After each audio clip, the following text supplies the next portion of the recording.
Today we're going to be looking at the Tory Party manifesto for 2024, Rishi Sunak's expected policies for the general election. And we're going to be reading into this from the Telegraph, you guys. Let's go.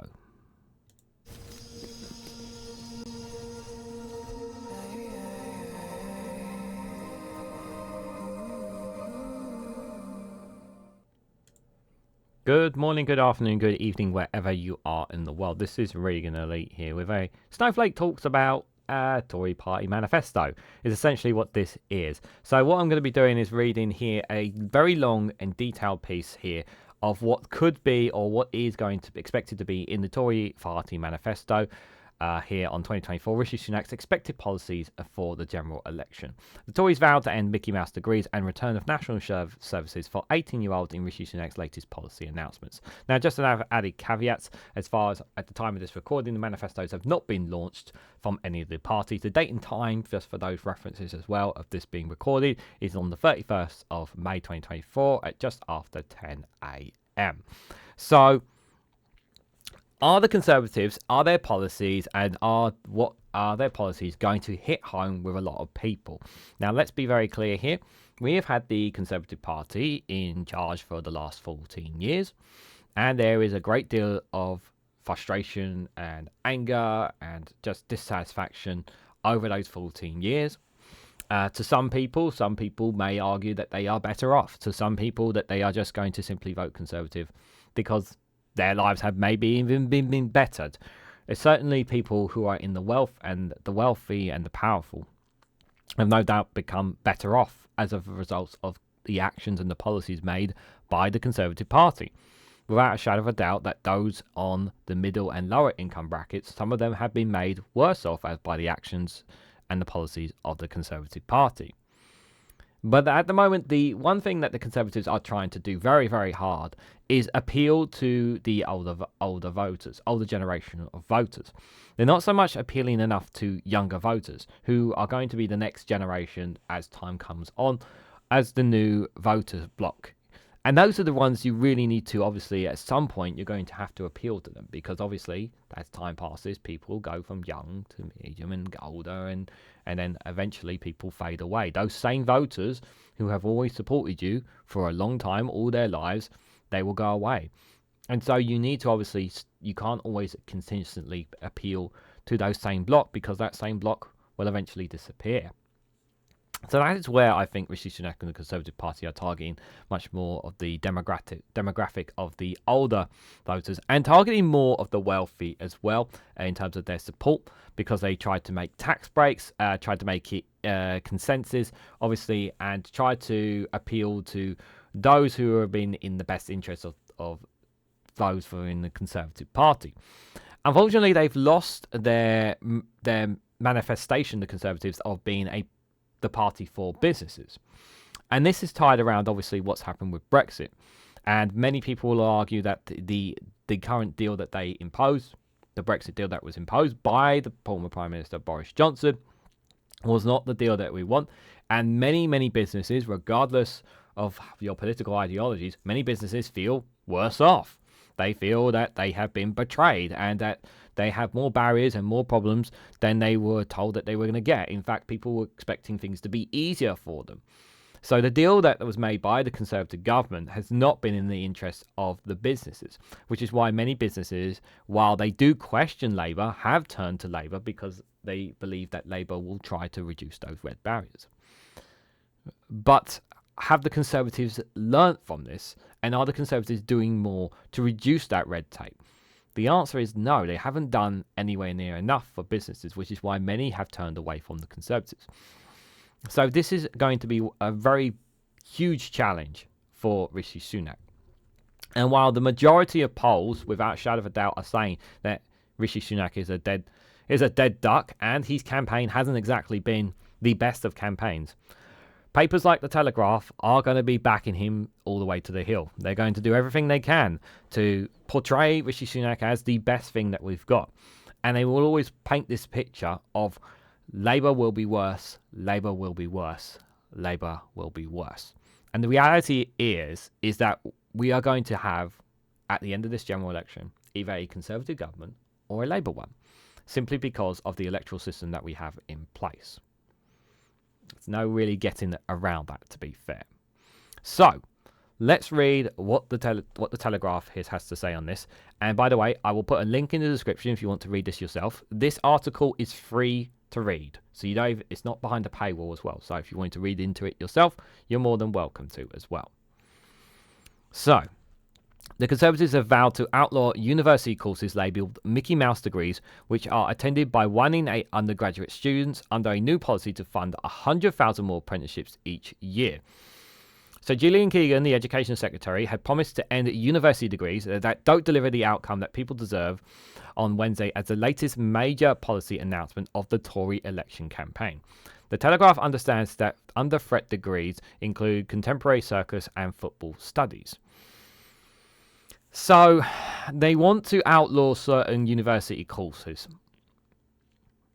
Is this really something that needs to be done? Now, we know that Rishi Sunak, the Prime Minister, obviously wants to have more maths for education. But it has to be a little bit more specific here on this one. So they label Mickey Mouse degrees. Exactly what are Mickey Mouse degrees? Contemporary circus and football studies. Why are these such an issue? And the thing is that is it right that the governments should be more involved and more inclined to decide what universities should and shouldn't do on courses? Now, obviously, if we're talking about, there are certain extreme levels of things that they shouldn't do. But is it right that Gillian Keegan and the Conservative Party get involved in what courses should and shouldn't be for colleges and universities? I think that does raise a lot of question marks to me. So last week, the Prime Minister took the first steps in his uphill battle to win back the electorate by July the 4th, when he vowed to bring back national service for 18-year-olds, saying it would create a renewed sense of pride in our country. The mandatory scheme would force school leavers to enrol on a 12-month military placement or to spend one weekend each month voluntarily in their community. So let's talk about this, guys. Let's talk about the national service, yeah. So I've obviously discussed it in a separate video, but let's talk about it from the Prime Minister's perspective and how will this help bring in voters. So a lot of the older voters will obviously feel a sense of pride and whatnot within our, and then not to say that the medium and younger voters don't feel a sense of pride and whatnot in our British Armed Services. That's not to dismiss them at all. The idea, I think, is this. So there's two ways you could look at this. So obviously, this will obviously bring a sense of appeal to older voters, especially older voters who obviously hear more about bad things about younger generation than they do hear about good things. You hear a lot, as well, about a lot of younger generation, teenagers and whatnots in certain communities and that, who are going down on life with crime, robbery, stealing scooters, all that kind of stuff. Or if you see it on your streets and areas that you live in, and then you hear the Prime Minister say something like this, it will appeal to you because you're saying, the first thing comes to your mind is these yobs who are doing nothing for themselves, causing trouble, stealing from others and whatnot. Yeah, throw them into national service. It will do them some good. That's the mindset that will come into minds of some older generational voters who don't read and listen into politics, and will see this as, you know what, this is actually be a good thing. Force these kids, to get some enactment into them.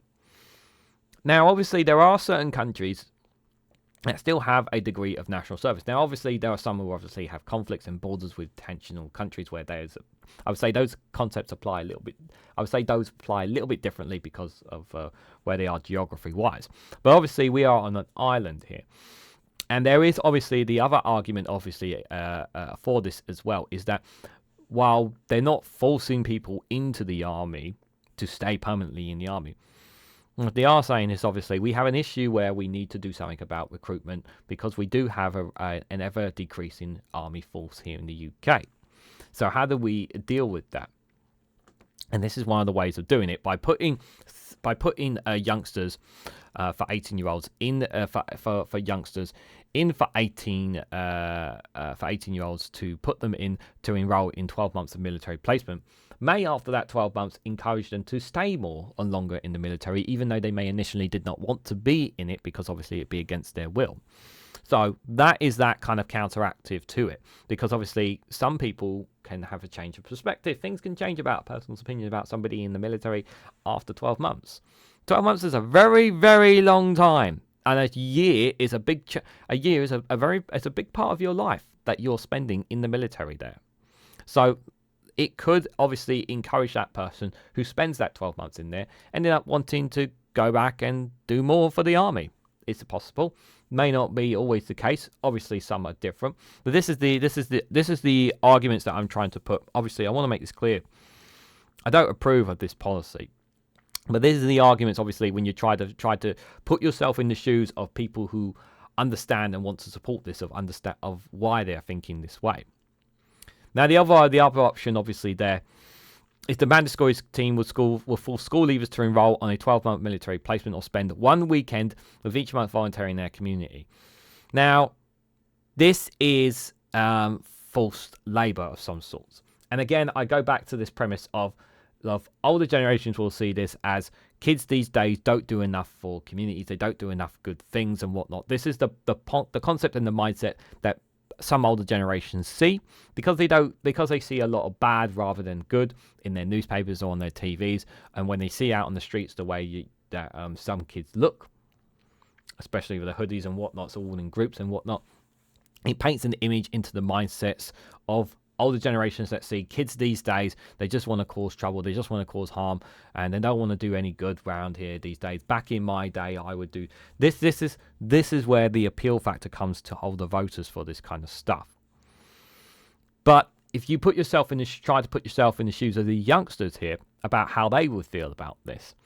Now, this is taking away their freedom to choose to decide what they want to do for their futures, because you're literally taking away 12 months of their life in military that they don't want anything to associate themselves with, or you're forcing them into spending one weekend volunteering in communities that perhaps maybe they don't want to do, and instead would rather use that time to actually work and make a living. And this is the thing, volunteering for their communities, means that they get no money whatsoever for doing this.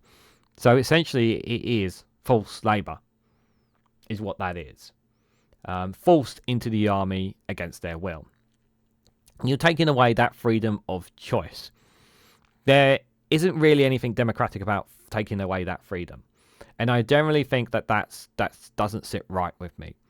But I also see why the Conservatives are trying to use this as an appeal to older voters who see it as the youngsters these days don't do enough.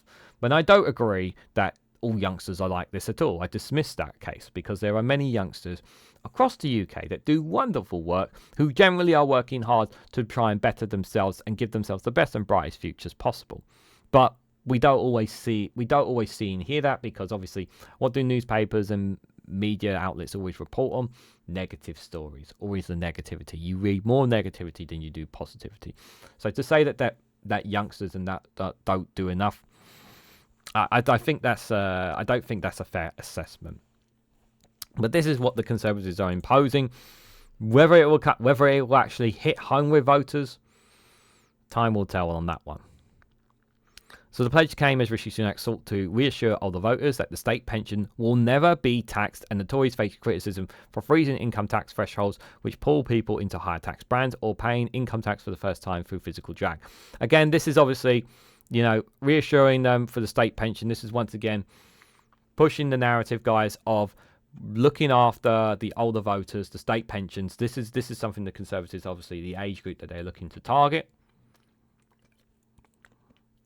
Again, more appeal to the older generation for their voter hold.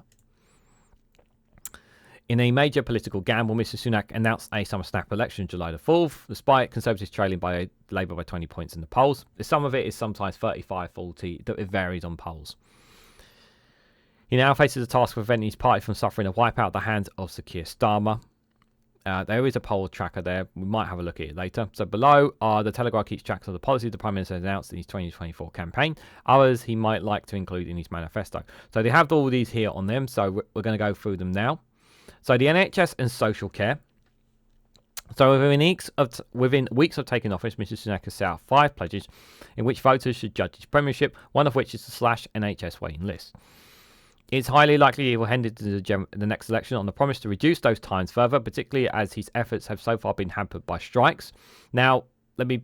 He's also. I'll come to that in a moment. He's also poised to continue the Tory policy, first brought in by David Cameron, of protecting the health service from any public funding cuts. So this is from. So this graph they have here from the Telegraph, and again, I say take this with a pinch of salt. This is from They're reporting this is from NHS England. This is backlog drops for the first time in a year.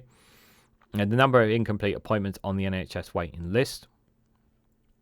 So you can see, obviously, from, it was down to its lowest back in 2010. And obviously, you can see that since then, obviously, it's gone up and up and up under the Conservative Party. And then after COVID, obviously, it had to dip down because of obviously, during the pandemic. But since then, it's obviously risen quite a lot there, obviously. Now, he's saying that now, obviously, one of the Conservative Party policies, they say they're going to slash the NHS waiting list. The problem is that they're the ones who caused it in the first place. So it's very hard for people to kind of accept this and say, look, we're going to keep on top of this. We're going to keep down on this. But they are the ones who caused the NHS waiting list in the first place. They are the ones who've made this. Now, they've said here, obviously, that protecting the health service from any public funding cuts. The problem is and they've tried to blame this on doctors and nurses strikes as well as the increase for NHS waiting times.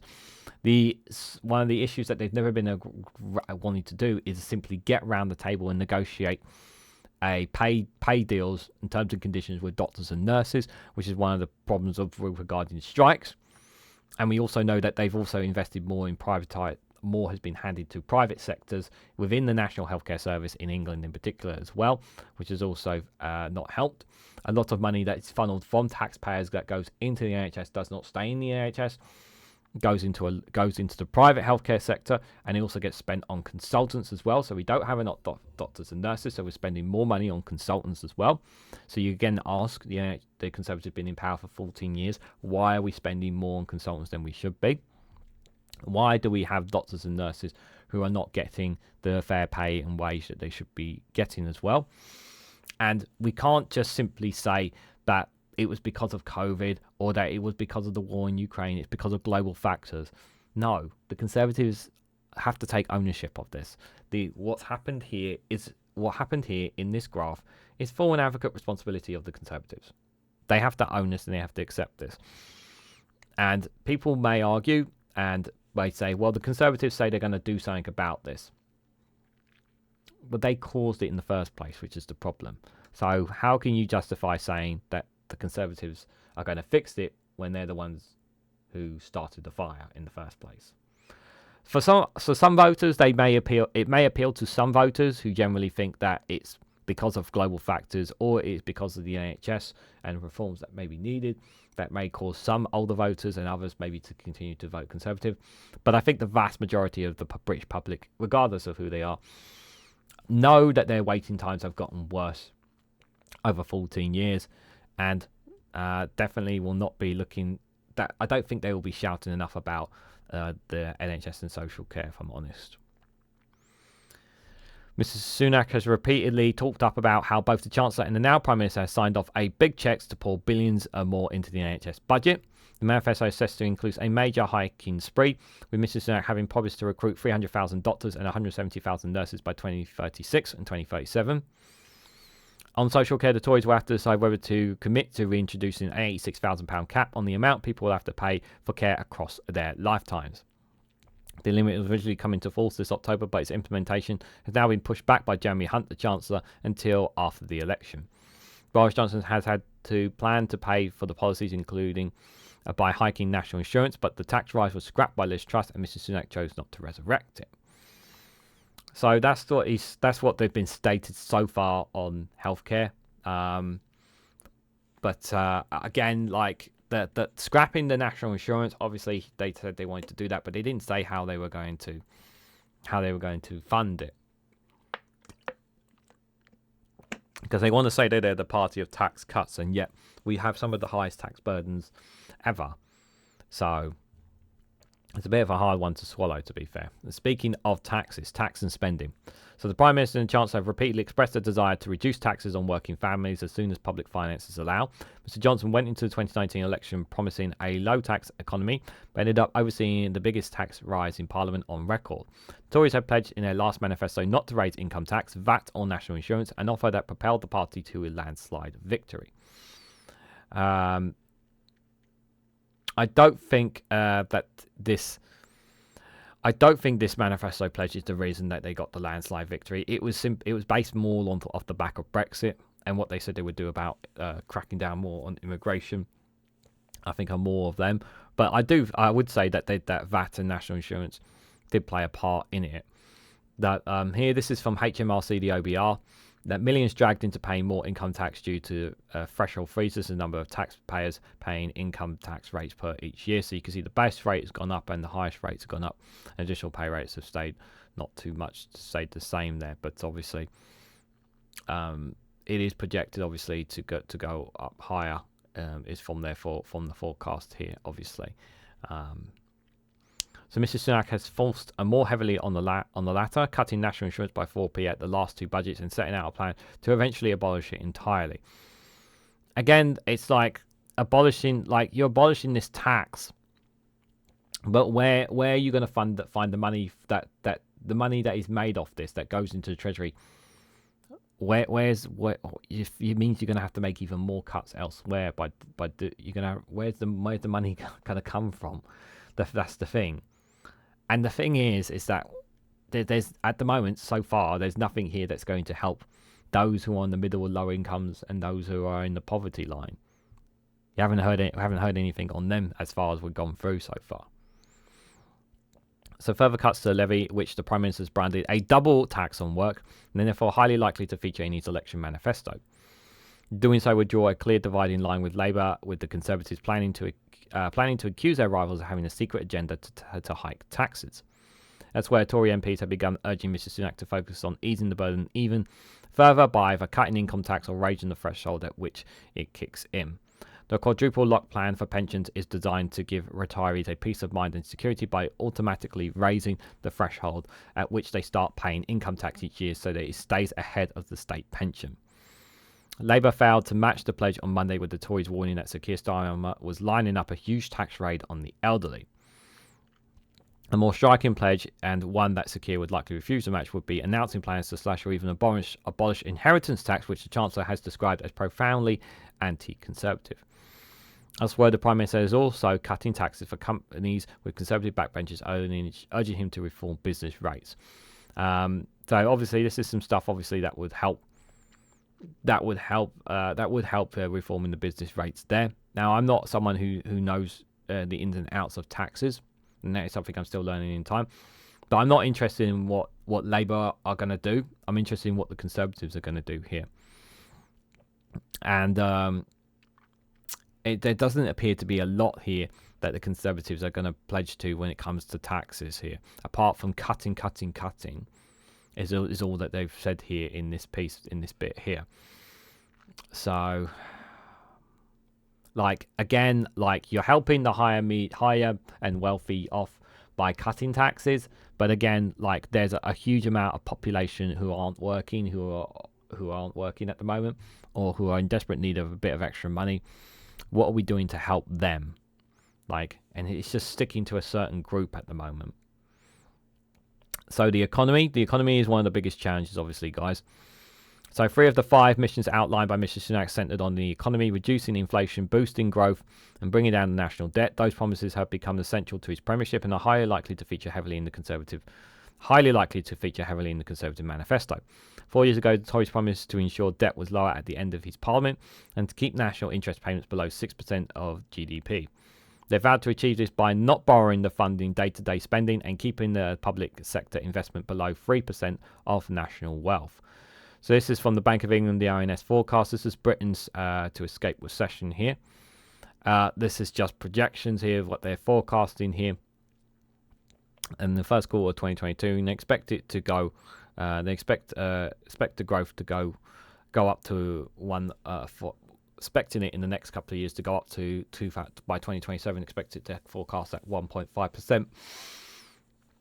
Yeah, growth is really, really bad at the moment. Now, obviously, people will obviously say Brexit has definitely had an impact on this.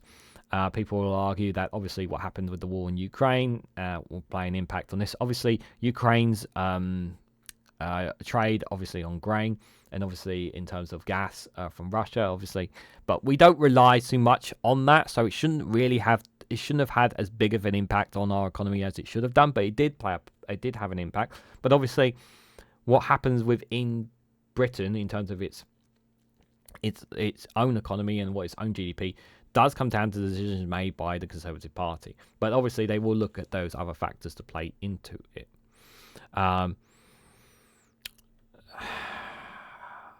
mean, whether can the Conservatives actually do something about, they keep saying about growth, but the figures have just not been there, and you can see obviously here that it's just not.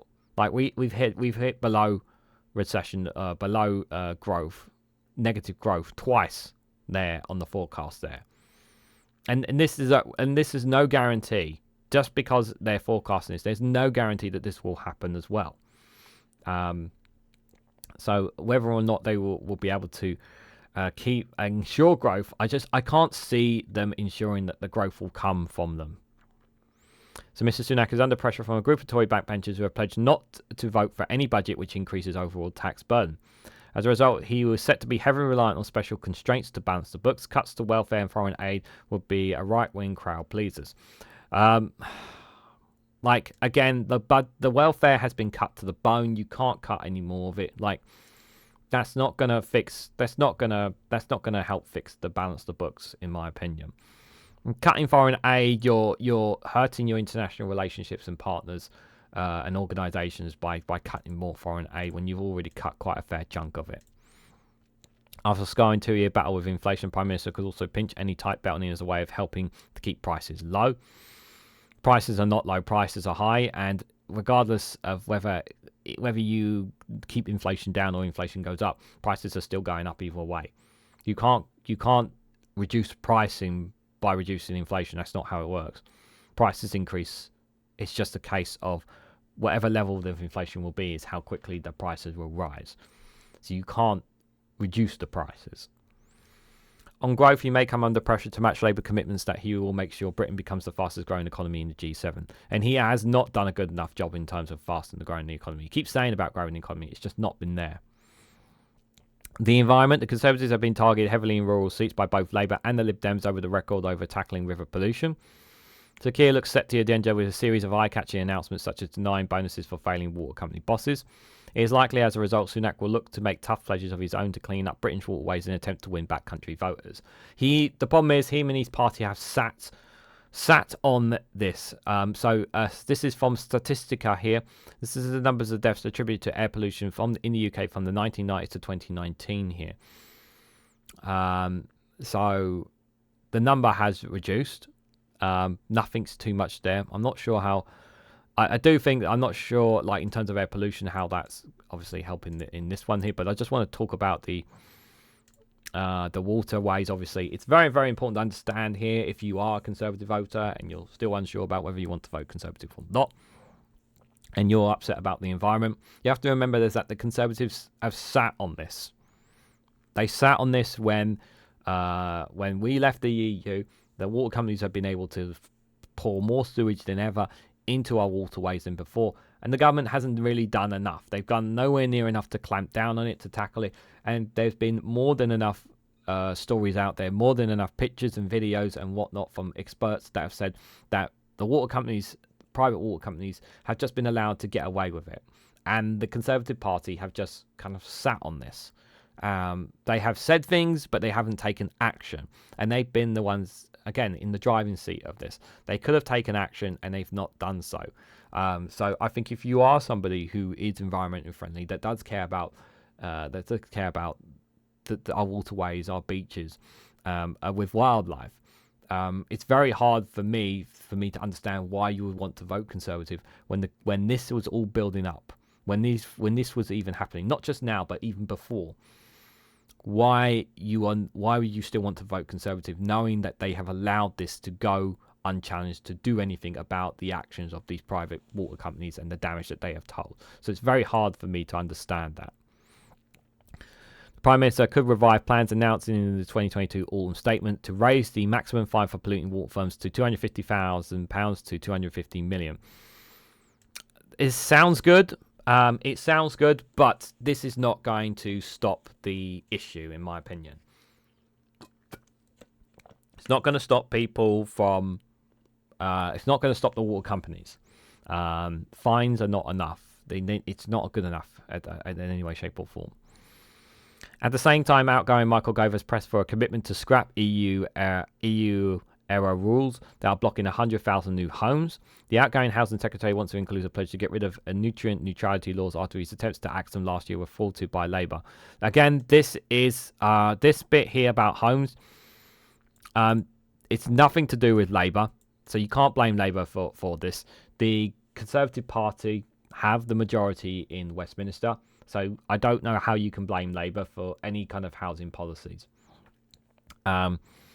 The government haven't built enough homes whatsoever. They've just not been building enough homes to help manage the issues whatsoever. Blaming the Conservatives and scrapping EU-era rules that are blocking 100,000 new homes. What's the EU got to do with this? Again, like, it's nothing. What goes on in our country is not... the EU doesn't decide... The EU doesn't decide anything when it comes to our homes. We've left the European Union, so I'm not sure what the Telegraph are trying to paint here. But again, this is deflecting on the failures of the Conservatives here. They failed on the housing, and they haven't done anywhere near enough on it. Steve Barclay, the Environment Secretary, meanwhile, wants to bolster the public's access to nature, including national parks. He says he wants to introduce a right to roam, which will allow people to walk on privately owned mountains, moors, heath and downs. I'm not sure if I agree with this. I don't think it's right that people should be allowed to just simply roam across people's farmlands and whatnot willy-nilly. I don't think that's right. Privately owned mountains, I think that's definitely... I don't know why there's privately owned mountains in the UK, if I'm honest. I don't think that's a fair thing. I think people should be allowed their own privacy still. So I'm not entirely in agreement. I'm not in agreement with this policy, if I'm honest. Energy and net zero. Mr. Sunak set out plans for a more pragmatic, proportionate and realistic approach to net zero targets during a major speech in September 2023. But since then, he has suffered a number of rebellions at the hands of Tory MPs who said he has not gone far enough to reduce the cost of working families. To kick off general election campaign, the Conservatives pledged to retain the energy price cap every year of the next Parliament. The party has also vowed to make price comparison websites easier to use and considered telling the regulator Ofcom to publish league tables showing how long energy firms take to respond to customer complaints. So, these sound good, some of these, but is it going to be enough to knock down the energy bills if these are... And again, these are not guarantees. This is just what the Telegraph are reading into what the Conservatives may introduce in their manifesto. Just want to stress that as well. Now, this sounds good. Sounds good stuff. But again, the Conservative Party, they're the ones sitting in power. They're saying this now. Will this stick? Do you trust them to do so? Very hard for me to be convinced by this. I don't have much confidence in them in them doing these. They need to obviously do more to ensure that people's energy bills are reduced. And one of the ways of doing them is obviously like improving installation on homes, making it easy, incentivize companies and customers to insulate their homes, make the doing more to ensure that people apply for solar panels and as well, encouraging them to do that to help reduce these bills. Why are we not talking more about these kind of actions as well? Some of these things are okay, but I think more should be done on them, if I'm perfectly honest. So this is according to Climate Change Committee here, this report here. Again, I always say take things with a pinch of salt because this is from the Telegraph. This is US progress to net zero targets, megatons of CO2 equivalents here. So from the 1990s, to 2020. We're currently at 2022, and I'm very, very skeptical of this graph. Yes, have we reduced emissions? I do believe that we have reduced emissions across party consensus, but have we done enough to reduce them? My answer is no. I don't think we've done nowhere near enough. I think we need to do a hell of a lot more in terms of it. It's highly unlikely the Prime Minister will abandon the overall target to make Britain's carbon neutral by 2050. This is someone who is more in favour of fossil and fuel giants. Saying it's highly unlikely, I don't believe that at all. I do believe if he can get the chance to scrap it, he will. He could offer more easements. Rural backbenchers are unhappy about the proliferation of solar panels. And Mr. Sunak has previously talked about restricting their use on farmlands. Again, like, this is not right for me. Like, we need to be doing more. We need to be encouraging and pushing more of the solar panels instead of restricting them. This is not helpful whatsoever. One policy that was in France that I've seen, which is a very good policy, and I think Labour should adopt it, is any car parks that have that all car parks should have solar panels installed above them, up them. Any secure car parks with cars and whatnot, just you could turn them into especially at airports. Yeah, you know, the massive car parks that are there. Imagine putting a massive roof over them, filling them all with solar panels, and then that goes towards charging the grid. Wouldn't that be awesome? Think about that for a second, for example. So what France have done, have introduced a policy where any car parks that are built, they have to introduce solar panels to them above them, which I think is great, and it also shelters the cars as well. So, which I think is a great idea. And I think that's a great policy, and I think it should be something that businesses should push businesses that own car parks into doing, because it makes them more environmentally friendly, and it also, you know, it's more electricity for us as well. But I can understand the farmland thing, but I hope the policy that I've obviously on solar panels in car parks and other places that they could be of use should be pursued more. Mr. Sunak could also look to pursue more pro-motorist policies after a backlash against Sadiq Khan's ULEZ lost at the Uxbridge by-election. ULEZ is popular. ULEZ is actually popular within London, believe it or not. So, but it's in particular that Uxbridge by-election there, because Sadiq Khan still won an overall majority. So it didn't stick. He may promise tough measures to stop the rollout of low emissions, those low traffic neighbourhoods and 20-mile-an-hour limits across the country. On energy, he could placard many of his backbenchers by setting out more ambitious plans to expand Britain's supply of nuclear power. The Prime Minister has also ended the ban on new offshore wind farms, but could go further on the manifesto by removing more hurdles to their construction. This is just stupid. Why? Sorry, he has ended the ban on new offshore wind farms. Okay, so that's a good thing. But the party has also imposed a tax on green energy as well, which is kind of stupid, and while reducing the taxations of oil and gas companies as well. So yeah. But it says he obviously could go further by manifesto by removing hurdles to their construction.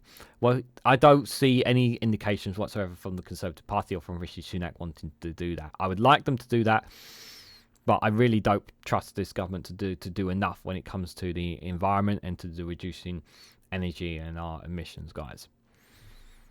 So just before we carry on the education childcare, I just want to say, if you haven't already, guys, please consider hitting the like button. We greatly appreciate it, and share this across social media so others are notified of this video, and subscribe because it really does help support the channel.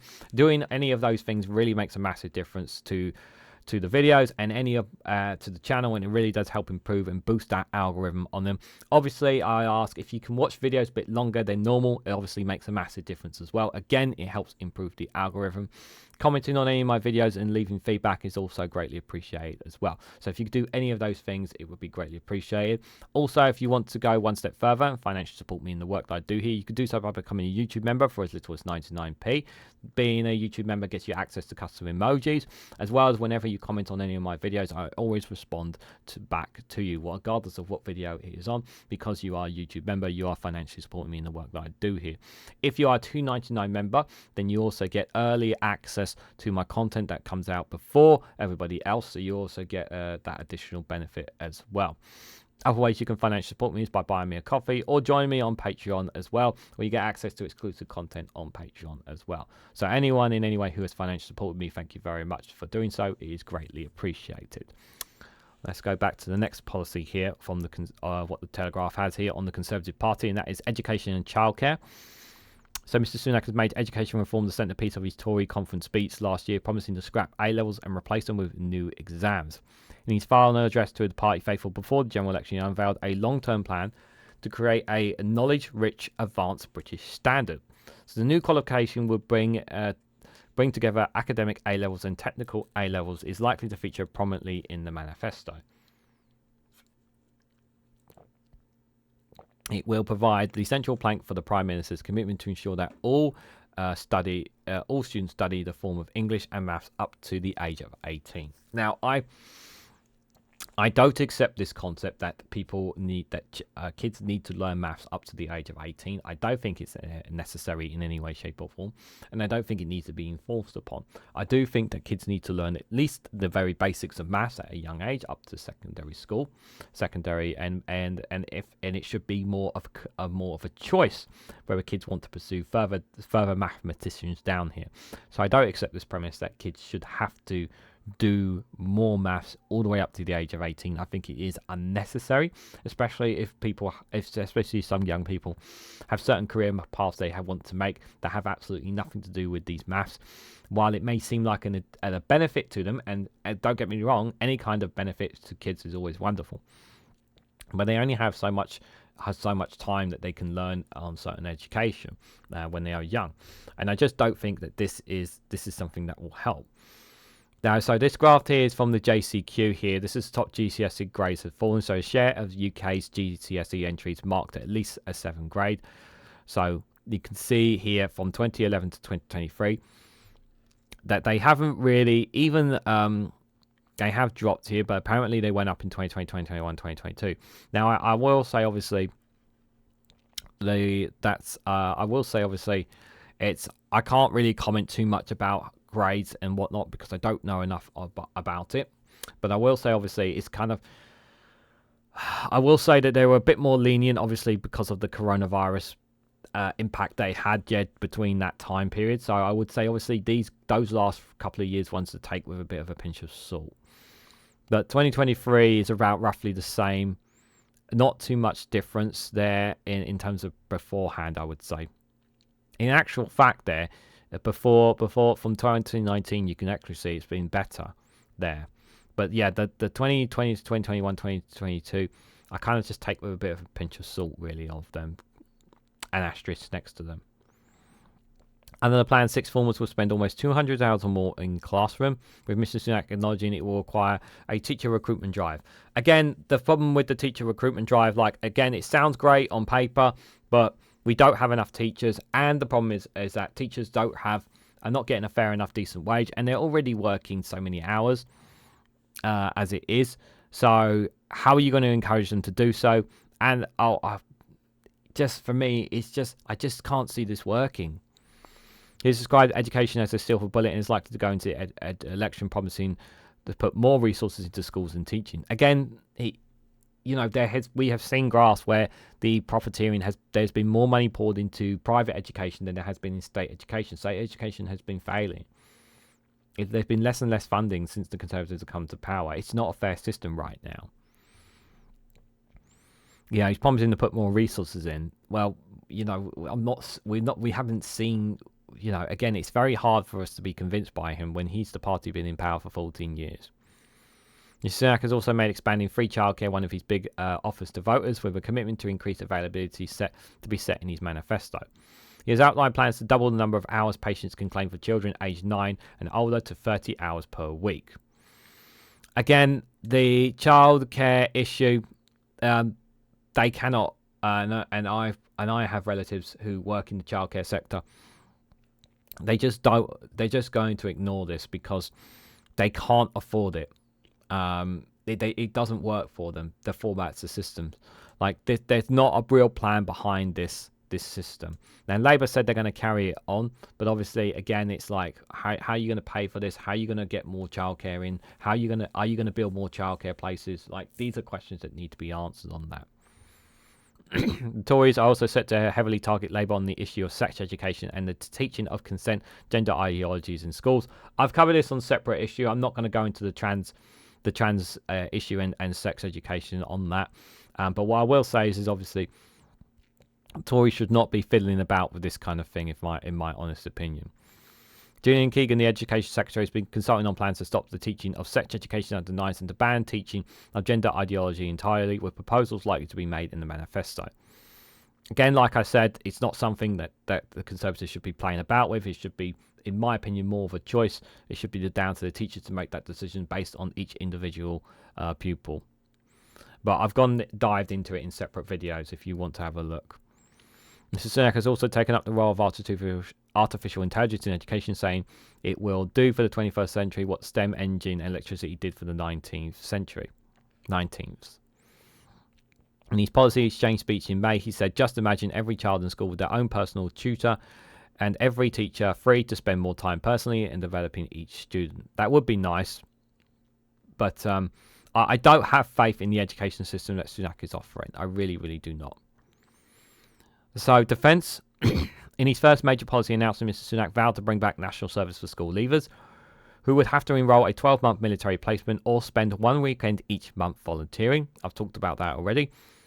The Conservatives hope the policy will set them apart from Labour as they seek to present themselves as the only party that can be trusted with UK security defence with multiple threats facing Britain and the world.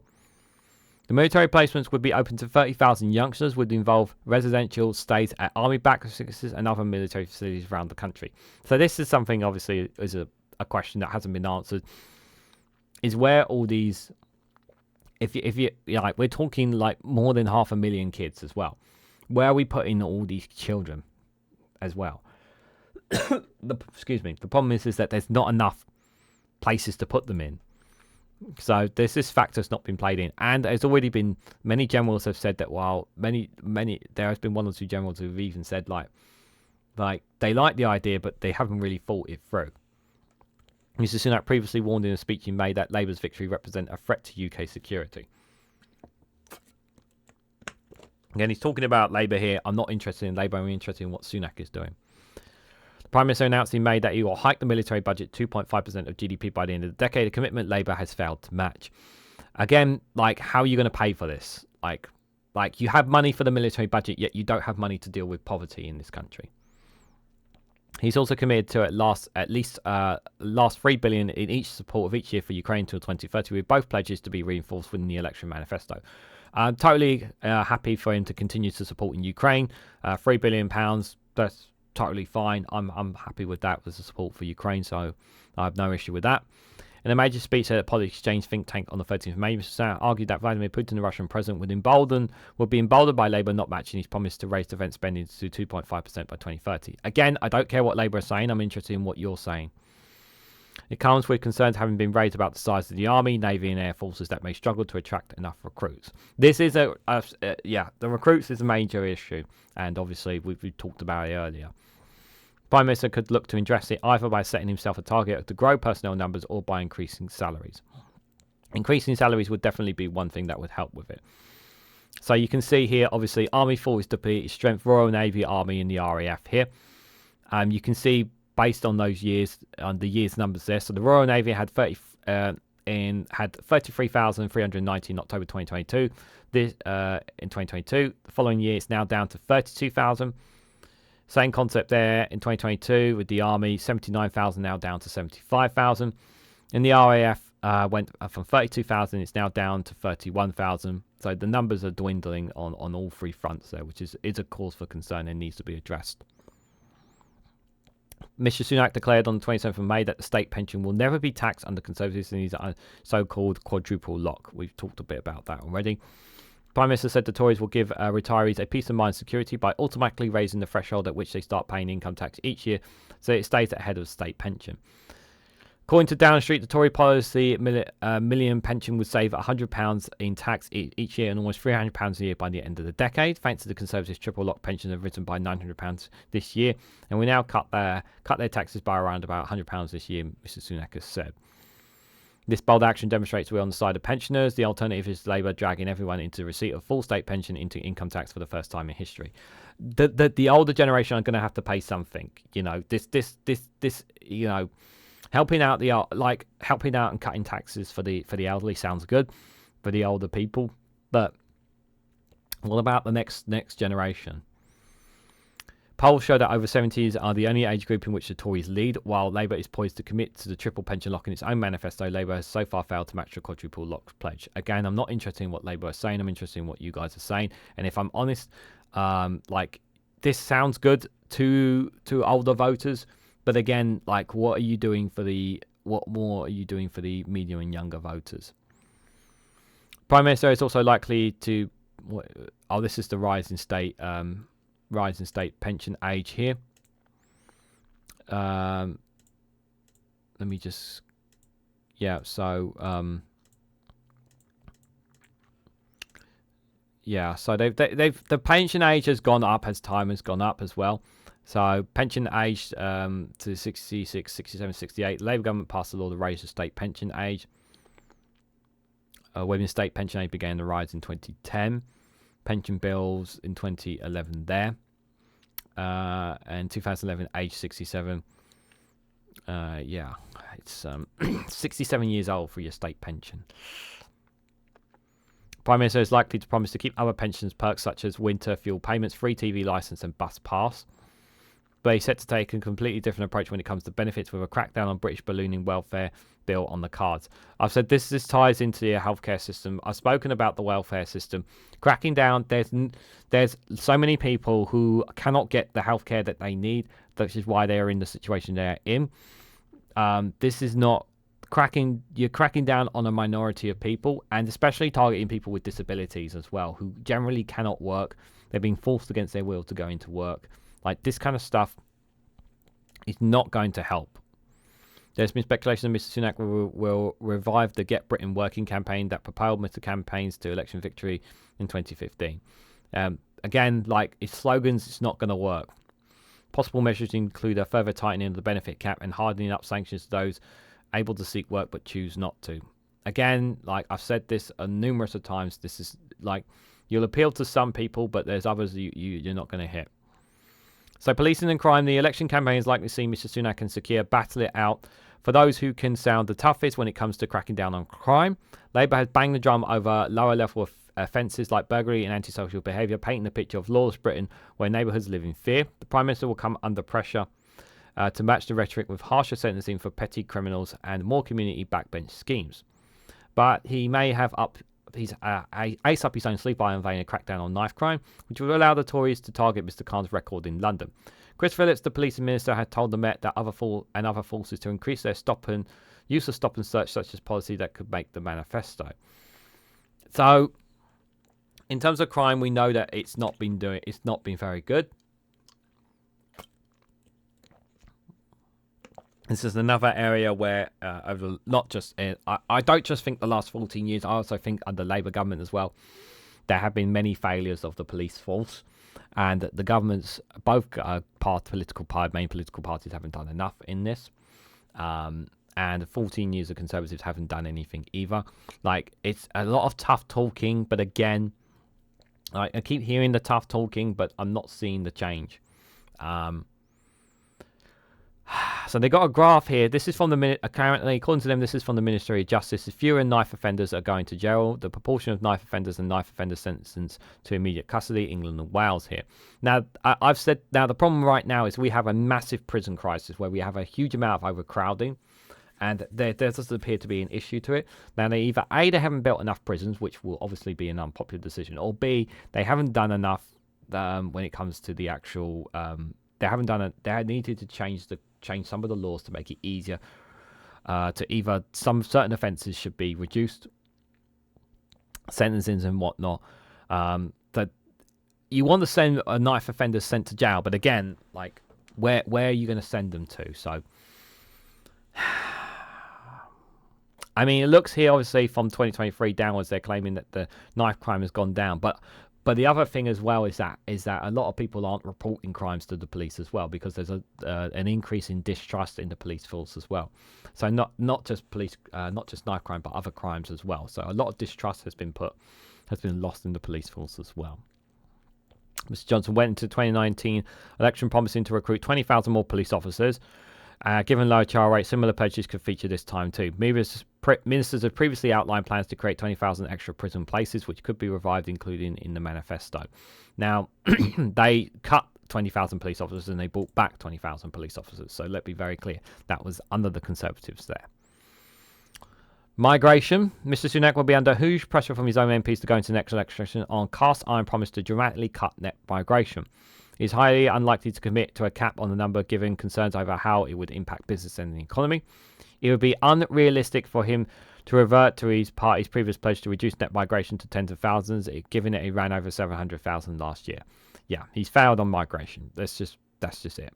Mr. Sunak has promised to tighten rules on dependents, which say that it will bring that number down by 300,000. He could flesh out that in the manifesto. His Rwanda plan is dead and buried. It won't work. We know it won't work. And it's on his watch. It's on the Conservatives' watch that migration has gone up as a result of the Conservatives' actions. So you can't... This is why a lot of people have turned to reform, because they failed to reduce migration.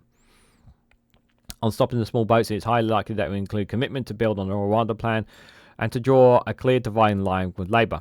Some Tory MPs want him to go further by pledging a referendum on leaving the European Convention on Human Rights, but it is unlikely to happen.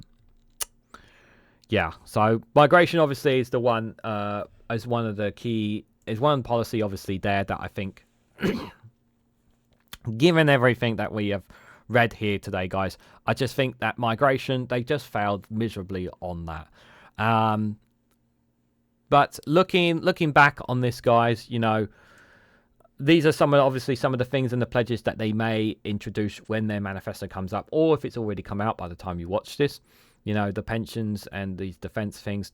Some of these ideas may seem appealing. Some of these ideas are appealing to older voters, to more senior people.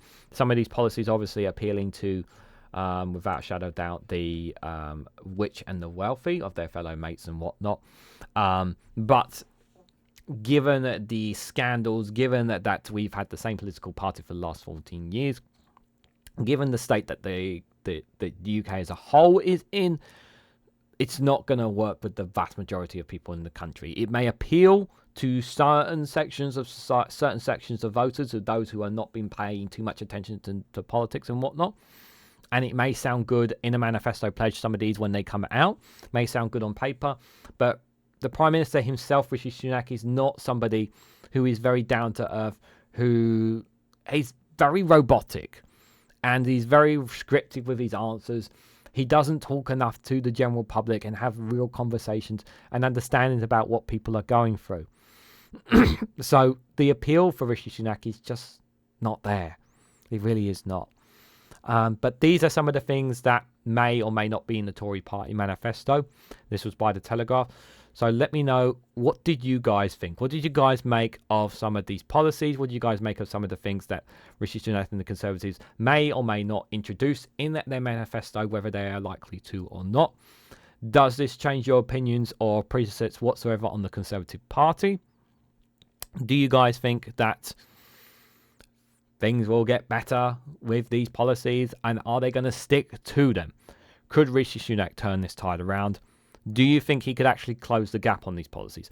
I still think that the polls could still narrow. It is still entirely possible. Now, at the moment, the campaign has not been very good for Rishi Sunak and his Conservative Party.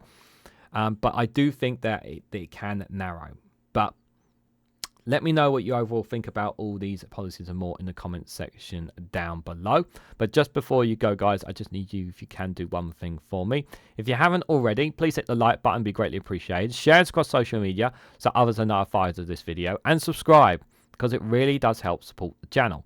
And if you want to go one step further, financially support me and the work that I do here, you can do so by becoming a YouTube member for as little as 99p. And you can even join me on Rumble or Patreon for exclusive content on those platforms. You can find me on other social medias. The links are down below, such as Instagram, TikTok, Facebook as well. So you can find me across other social media. So if you want to follow me on them, you're more than welcome to do so. So thank you all so much for watching, and I hope to catch you all very, very soon.